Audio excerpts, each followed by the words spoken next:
0200. Wow. We're already done with our first week, and now we're at June 21st.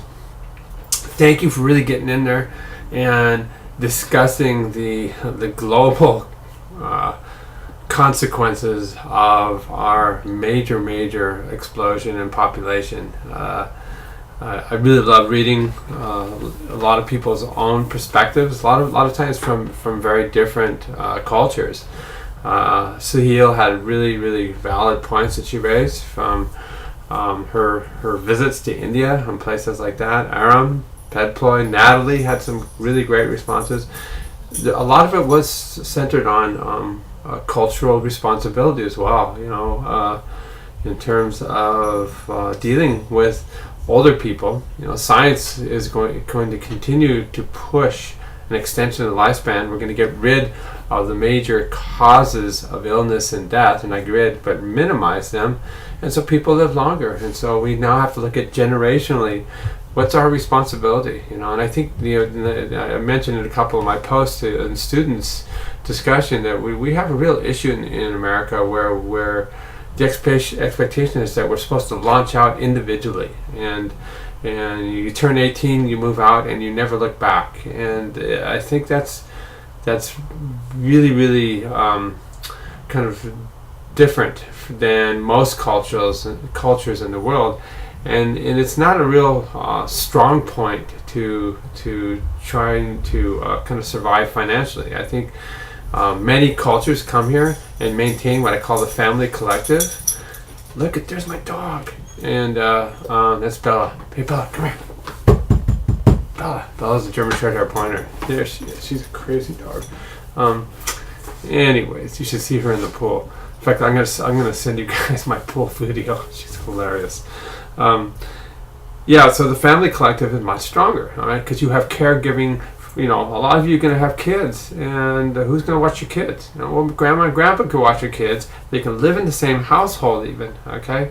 So then when it goes full circle, then your kids can help watch them while you're at work as your kids become young adults. I think, it's not only more powerful in terms of the caregiving, but financially, you're much stronger as a family unit than you are individually. So this is, something to think about. All right. So now we move on to the theories of aging, and so read through the attachment I gave you from the American Federation in Aging Research. It goes through lots of really unique things. This concept of antagonistic pleiotropy, a lot of things that do you good now may not do you good later. That's the concept. Okay, a classic example of this is we have our immune system is on surveillance, trying to get rid of all the bad things that are trying to take us over.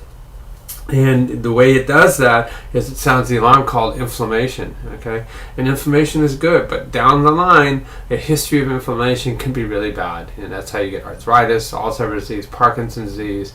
Heart disease is an inflammatory disease.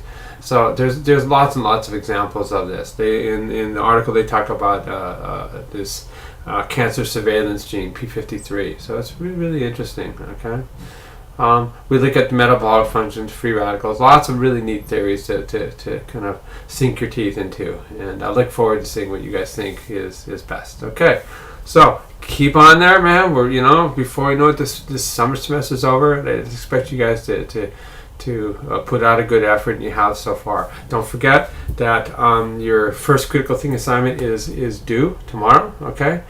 Due on Wednesday, sorry. And that, I guess that's tomorrow.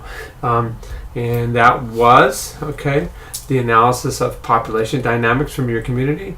And then you got to be right on the coattails of that. I'm going to show you how to do the family tree and caregiving critical thinking assignment. And you can go ahead and look at it now. It's available to look at, and I'll give a demo like I did for the first one. All right. Take care, everybody.